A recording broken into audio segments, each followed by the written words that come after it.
வரும் மக்களவைத் தேர்தலில் காங்கிரஸோடு இணைந்து போட்டியிடப் போவதில்லைன்னு மேற்கு வங்க மாநில முதலமைச்சர் மம்தா பானர்ஜி அறிவிச்சிருக்காங்க. இதனுடைய பின்னணி என்ன அப்படிங்கிறத இந்த வீடியோல பார்க்கலாம்.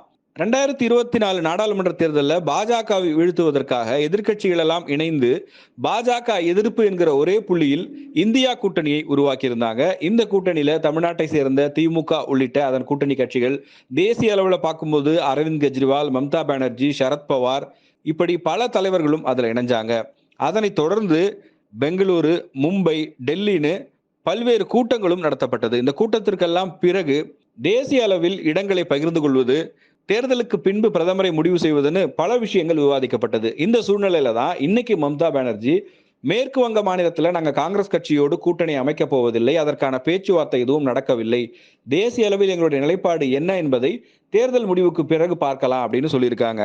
இந்த மாநிலத்தில், அதாவது மேற்கு வங்க மாநிலத்தில் காங்கிரஸ், திரிணாமுல் காங்கிரஸ் இணைந்து போட்டியிட போவதில்லைன்னு அவங்க அறிவிச்சதுக்கு என்ன காரணம், இந்த அறிவிப்புக்கு பிறகு எந்த மாதிரியான விளைவுகள் இந்தியா கூட்டணியில ஏற்படும் அப்படிங்கிறதையும் விவாதிக்க தொடங்கியிருக்காங்க.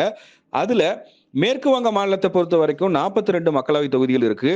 கடந்த 2019 நாடாளுமன்ற தேர்தலில் ஆளும் கட்சியான திரிணாமுல் காங்கிரஸ் 22 இடங்களிலும், பாஜக 18 இடங்களிலும், காங்கிரஸ் 2 இடங்களிலும் வெற்றி பெற்றிருந்தாங்க.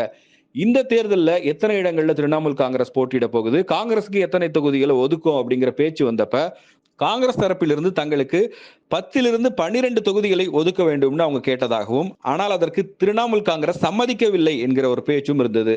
இறுதியாக கடைசியாக 2019 மக்களவை தேர்தலில் காங்கிரஸ் எத்தனை இடங்கள்ல ஜெயிச்சாங்களோ, அதாவது 2 தொகுதியை மட்டும்தான் கொடுக்க முடியும்னு திரிணாமுல் காங்கிரஸ் தரப்புல இருந்து சொன்னதாகவும் ஒரு தகவல் வெளியாகி இருந்தது. இதற்கிடையே மேற்கு வங்க மாநிலத்தின் காங்கிரஸ் தலைவரான ஆதிர் ரஞ்சன் சௌத்ரி அவர் என்ன சொல்லியிருந்தாருன்னா, மம்தா பானர்ஜி ஒரு சந்தர்ப்பவாதி அப்படிங்கிற ஒரு விமர்சனத்தை ஊடகங்கள்ல பேட்டியின் மூலமா தெரிவிச்சிருந்தார். இது மேற்கு வங்க மாநில அரசியல்ல பெரும் சலசலப்பை ஏற்படுத்துச்சு. இந்தியா கூட்டணிக்குள்ள விரிசல் ஏற்படுமோ அப்படிங்கிற அச்சத்தையும் ஏற்படுத்துச்சு. ஒரு கட்டத்துல ராகுல் காந்தி இதுக்கு ஒரு விளக்கம் கொடுத்திருந்தாரு. நாங்க திரிணாமுல் காங்கிரஸோடையும் சரி, மம்தா பானர்ஜியோடையும் நல்ல ஒரு நட்புறவோட தான் இருக்கோம். இது போன்ற ஒரு சில கருத்துக்கள் சிலர் தெரிவிப்பதனால எங்களுடைய உறவுக்குள் எந்த ஒரு பாதிப்பும் ஏற்படாது அப்படின்னு சொல்லியிருந்தாரு. அவர் சொல்லி சில மணி நேரங்களிலேயே இன்னைக்கு காலையில மம்தா பானர்ஜி காங்கிரஸோடு மேற்கு வங்க மாநிலத்தில் கூட்டணி இல்லைன்னு அறிவிச்சிருக்காங்க. இதுக்கு இன்னொரு காரணமும் சொல்லப்படுது. பாரத் ஜோடோ யாத்ராவினுடைய 2வது வெர்ஷனான பாரத் ஜோடோ நியாய யாத்ரா அப்படிங்கிற இந்திய ஒற்றுமை நீதி பயணத்தை ராகுல் காந்தி நடத்திக்கிட்டு இருக்காரு.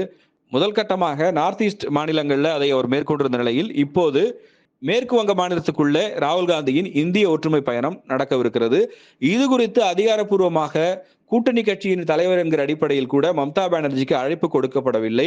இது குறித்து அவரிடம் கலந்தாலோசிக்கவும் இல்லை என்கிற ஒரு குற்றச்சாட்டும் இருந்தது. அந்த ஒரு அதிருப்தியையும் மம்தா பானர்ஜி வெளிப்படுத்தி இருந்தாங்க. இப்படி பல காரணங்கள் இருக்கிறது. ஆனால் இதுவே இந்தியா கூட்டணியில் சலசலப்பை ஏற்படுத்துமா, இந்தியா கூட்டணியை உடைந்து விடுமா அப்படிங்கிற கேள்விகளை முன்வைக்கும் போது மம்தா பானர்ஜியினுடைய நிலைப்பாட்டுக்கு என்ன காரணம் அப்படிங்கிறதையும் சிலர் முன்வைக்கிறாங்க. அதுல முக்கியமானது என்ன அப்படின்னா, இந்தியா கூட்டணியை ஒருங்கிணைப்பதுல நிதிஷ்குமாருக்கு பிறகு ரொம்பவும் முனைப்பு காட்டினது அப்படின்னா மேற்கு வங்க மாநிலத்தின் முதலமைச்சர் மம்தா பானர்ஜி தான். அவங்க பாஜகவை வரப்போற நாடாளுமன்ற தேர்தலில் வீழ்த்தியே ஆகணும், அதுக்கு எதிர்க்கட்சிகள் எல்லாம் ஒன்னா சேரணும் அப்படிங்கிற ஒரு எண்ணத்தோட இருந்தாங்க.